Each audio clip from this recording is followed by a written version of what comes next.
What's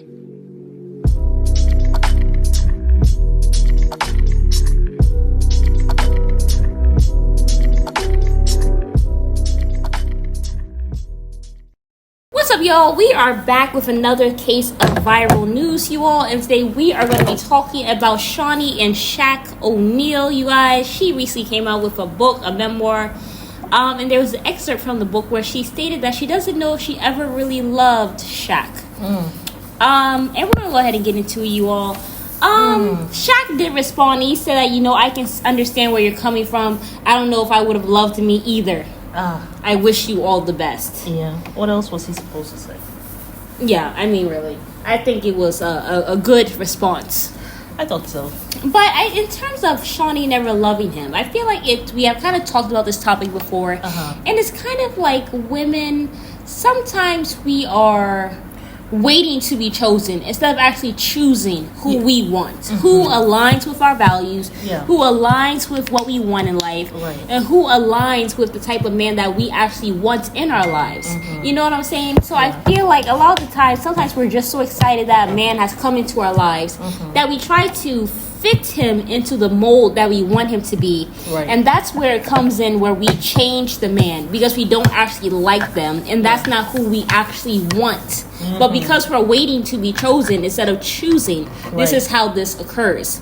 That's true. And I also feel like she may have fall in love with the idea of him, of the life also, the idea of him. This is this larger than life personality,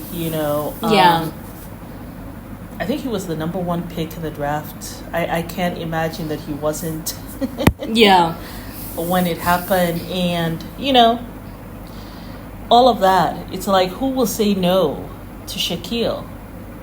Who will say no to that? But I guess maybe as time went on, she just, she realized she didn't really like him. Because I feel like sometimes women, when we start trying to change a man, it's because he does not fit into what we really wanted from a partner. Like, that person doesn't check off all the boxes. Try to change him? Because I think that also the power dynamic, he had so much, especially if the love is not there. And you're in love with the idea, you're in love with the lifestyle. Kind of like my knight in shining armor. She had a son prior. It's like, look at me, single mom. I'm now with this big basketball star. I've come up. And he is ready to be a father. He's a decent person. Be a father to my child and my husband, that kind of thing. So there might have been some power dynamic there where she did not feel like she was in a position to try to change him or had a say when they first met. And she also talked about seeing her mom like accepting her father cheating also. So she kind of fell in line with what she knows. But I also think, but that's where it comes in again, I feel, with her not loving him. Because my thing is, I'm sure she grew up and she saw how her mom acquiesced. And I'm sure she always probably did not want a man who cheated. Yes, sometimes we witness things subconsciously, but that doesn't mean that we actually want them for our lives. Like, if I see, like, my parents always fighting and yelling, I don't want that for my marriage. You know what I'm saying? So I feel like, I'm sure he did not cheat when they started getting married. I'm sure he was cheating beforehand. I feel. Maybe she did not know also. And then by the time she knew, maybe I don't think she was completely oblivious. I doubt it. I'm sure there were signs. Well, maybe there wouldn't be because he's always on the road, so you really wouldn't know. I don't think basketball wives in those days, maybe they did not know the extent to how much people were cheating. I don't know. But it was sad on both ends. I kind of felt like for her to have been in this relationship for so long, right, and did not love him and had all these children with him. I feel like that happens to a lot of women and then men. For the man as well, maybe that's why also, because I feel like when someone doesn't love you, you can sense it. I'm sure. Oh, for sure. But you're not sure what it is. I think for a man, I don't, he's not sure what it is. She's there, right? But you just don't know. It has you kind of off kilter, especially during the time like when you are in that sacred act, right? And you guys are looking at each other in the eyes. For those who do that, which you should, that's where you really see in that moment. Those who are avoiding eye contact during that moment, that's a whole red flag. Lord have mercy. But in that moment, you can't lie. You see what you need to see. Yeah. And I just wonder in that moment, like now when he thinks about it, that's something that can haunt him too. Like, damn. I felt that she wasn't there sometimes. Yeah. Like, did she look away? Or, I'm really getting to it. I just wonder. Yeah. I just wonder. So I kind of feel sorry for both of them in a sense. But also, it kind of reminds me of this. I was watching, I'm going to wrap up with this. I know this is a little extra added. But today I was watching Fatal Vows. Mm-hmm. And this man was with this woman, I think, for 15, 20 years. And she wanted to get married since they had been dating, since they were together for like 5 years in. Right. They broke up. He had a baby by somebody. She had a baby by somebody else. She had kids before she even met him and all this stuff or whatever. He finally got his finances together. They got back together after they both had children outside of their relationship. Right. And they got married. Fast forward, 6 years later, she gets her daughter to murder him. Now, I think he probably knew there was something about this woman that he did not want. He didn't want to marry her. He didn't know what it was. But for some reason, he really did not want to. But she kept on pushing it. And he ended up marrying her anyway. And he signed his death certificate. And she had her daughter murder him for the insurance money. I feel like a lot of times, whether it's men or women, we all have our instincts that we sometimes ignore because we're tired of waiting. We just want somebody in our lives. We're lonely or whatever the case may be. Yeah. Sometimes we're not meant to be with somebody for a reason. Right. But the thing is, it's really important to look deep down inside of yourself and really analyze this stuff. Yeah. So that you can avoid getting murdered, among other things. Well, damn, Mary. So I guess on that note, both of them should be happy.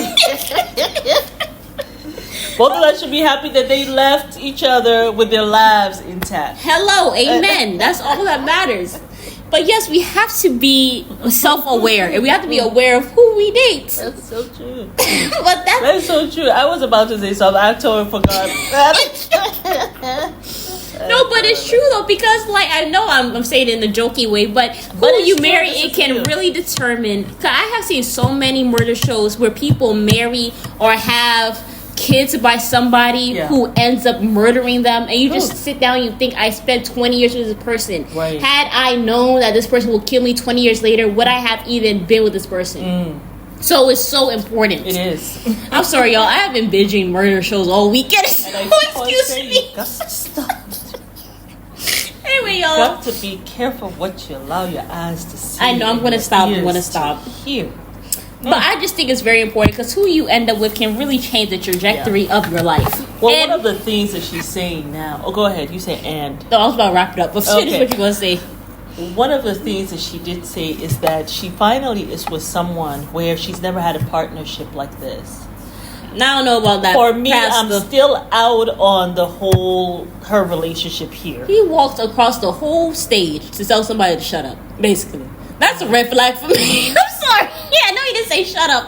But I mean, that was you were that deep into prayer that you heard that lady yell, you had to walk across the stage. That's a little, anyway, that's a little sus. That's all we'll say. But yeah, the jury is still out on him. Pastor Keith Rogers, Keon Sanders. And their relationship. Yeah. I don't know if Shaquille has found somebody. I don't think so. You know, but he was dating Brittany Renner. I thought that was a little sus. I remember they went out to dinner. Oh, I see. They went out to dinner. I said, ooh. Yeah, she probably looked at him and says, here goes another sucker. Well, not that. No, but he took her out in a public place to dinner. I think that Brittany, I heard her talk one time. Was she the one who was... She was the one who poured that water on Charles Mason. No, what's his name? No. Charles White. Was he Charles White? That guy. Anyway, which was... Did she pour water? Not on him. She poured water... Not on him. She did. After she gave him the lap dance, she poured water on his head. Oh, wow. But he was too thirsty. Lord have mercy. Anywho, he just... Anyway, let's move on. The fact that he allowed that... We talked about that anyway. But... Anyway, yeah, y'all. I remember reading a book. There was the book by the Vixen, the video Vixen. Oh, yeah, she said something about Shaq. And she spoke about Shaquille. I just wonder to myself, and I am sure... Brittany, I'm sure, because she seems to be one of those women who does research before she goes to whoever she wants to go to. Because she's quite calculating. She did not seem to have a lot of respect for a lot of these ball players. Now, Shaquille, he's done more than just basketball. All of them are more than just basketball players, but I don't know if that would have worked. I don't think Shaquille really minds. Men are very interesting. What we might see as women, I don't know if you should go to that, or that's the girl that the men want for whatever reason.